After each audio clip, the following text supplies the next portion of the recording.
Help me, bro. Help me bounce off ideas. Bruh, you didn't come prepared. Get the fuck out of here. I'm anxious right now because I'm in the park. The reason I'm saying this is because God can work with honesty. That's something I learned recently. That God rather have your full honesty, even if it's ugly, than your lies. Because truth be told is we lie to ourselves all the time too. So don't put it past you that you try lying to God because you just don't want to accept a certain reality or a certain truth that maybe it's too bitter for you to taste. But that's the beautiful thing, that eventually you come to realize that that's the openness that God is looking for. The amount of times I've yelled at God or been mad asking him, like, why did this happen? Like going through a breakup sucks, like that's what I'm going through. I'm not gonna hide it, I'm just gonna be honest. But it revealed to me so much about who I really was and where my heart was really at. I was worshiping two gods, at the same time. And I'm not talking about my ex, I'm talking about myself, trying to live up to this image that I know I couldn't, trying to be something I wasn't, when the truth was I was relying on my own self-reliance. And God tells us not to do that. God tells us to have childlike faith and to rely on him. And at the core of it all, it's trust. I realized I didn't trust God. I wasn't trusting God with any of what I was doing. And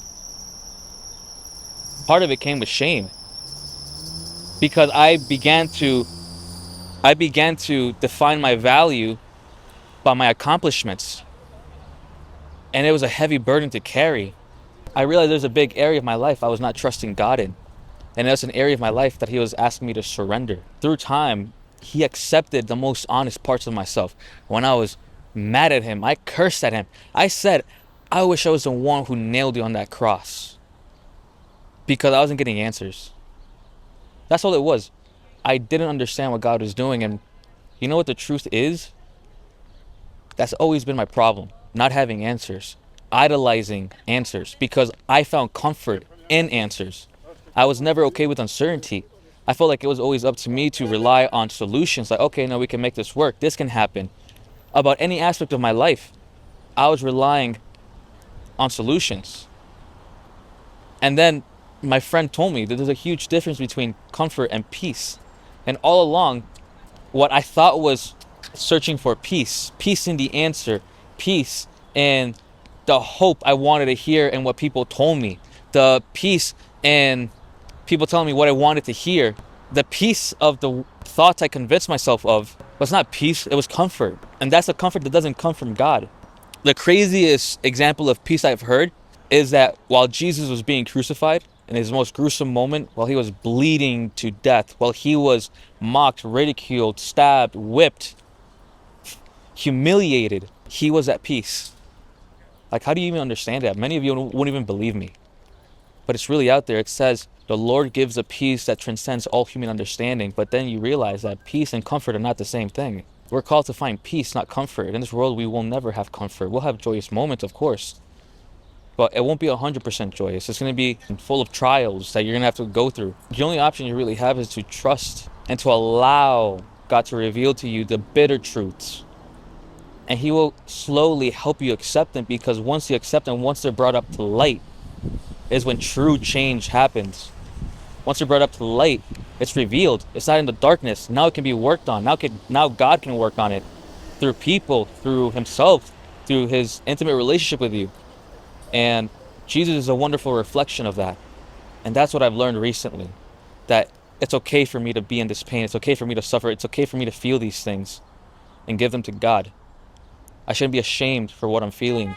The shame of the resentfulness, the anger, the hate, maybe the hope, the false expectations, the false dreams, the false visions I'm trying to convince of myself, the idolization of the answers I'm looking for in other people. He says, I welcome all of it.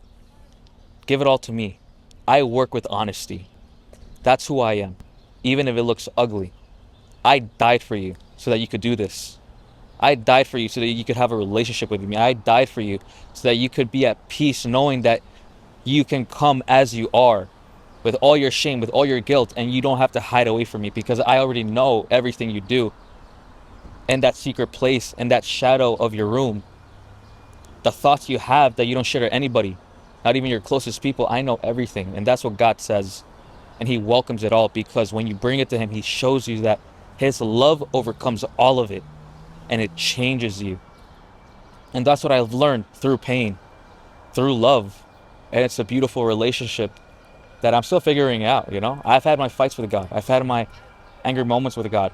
If you're somebody who is in my situation who doesn't have answers to questions, just know that God calls you to be still.